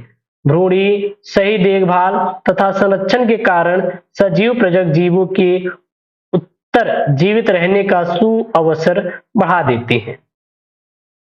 पुष्पी पादपों में युग्मनज का निर्माण बीजांड के अंदर होता है और निषेचन के पश्चात पुष्प के वाहदल, पंखुड़ी तथा पुंकेसर मुरझाकर झड़ जाते हैं और स्त्री केसर पादप से जुड़ा रहता है। युग्मनज भ्रूण में बीजांड बीज में विकसित हो जाते हैं और अंडाशय फल के रूप में विकसित होता है, जो आगे चलकर फल भित्ति का निर्माण करता है। अब यहाँ पे एक आपके बोर्ड में सवाल बनता है और आप जाके चेक कर लीजिए कि फल का निर्माण होता है, फल का आपका निर्माण होता है। तो फल का निर्माण कहाँ से होता है? तो जो आपके फल का निर्माण होता है, आपके फल का निर्माण होता है वह अंडाशय से होता है। अंडाशय से फल का निर्माण होता है। ये पॉइंट वाली चीज है, इसको हमेशा याद रखेंगे। और इसे हम लोग क्या कहते हैं? फल भित्ति कहते हैं। इसका कार्य फल को सुरक्षा प्रदान करना होता है। तो यहाँ पे देख सकते हैं, यहाँ पे इन्होंने कुछ फिगर के रूप में किया हुआ है। बाकी सब सारांश है। सारांश अगर आपको पढ़ना है, अगर आप चाहते हैं सारांश, तो मैं आपको पढ़ा दूंगा, देख लीजिए। अच्छा, सारांश भी थोड़ा थोड़ा देख लीजिए। जनन एक प्रजाति को एक पीढ़ी दर पीढ़ी जीवित रखने की योग्य बनाता है। जीवों के जनन को व्यापक रूप से दो श्रेणियों में बांटा गया है, अलैंगिक और लैंगिक। यानी कि उसका पूरा पूरा यहाँ पे सारांश उन्होंने दिया है, इसको आप पढ़ सकते हैं। और फिर यहाँ पे अभ्यास है, तो मैं पूरा पूरा अभ्यास करा दूंगा। कमेंट कर दीजिए अभी इसका अभ्यास की प्रैक्टिस करना है, तो इसको भी मैं आपको करा दूंगा, ठीक है ना? कोई दिक्कत नहीं होगी, बिल्कुल आपको टेंशन फ्री रहना है। मैं सारा आपको करवा दूंगा। यहाँ पे वाह निषेचन क्या होता है, जुस्पोर क्या होता है, और युग्मक जनन भ्रूणोद्भव के बीच अंतर क्या है, एक पुष्प में निषेचन पश्च परिवर्तनों का उल्लेख कीजिए जितना भी है। और यहाँ पे आपका जो बुक है चैप्टर 1 का जीवों में जनन का, वो समाप्त होता है। वीडियो को लाइक कर दे, चैनल सब्सक्राइब कर दे। पीडीएफ के लिए आप हमारा टेलीग्राम चैनल एसकेएम स्टडी जरूर ज्वाइन करें, और एसकेएम स्टडी का लिंक डिस्क्रिप्शन बॉक्स के अंदर दिया गया, जाके ज्वाइन कर लें। ओके दोस्तों, थैंक यू, जय Hind, take care, bye bye.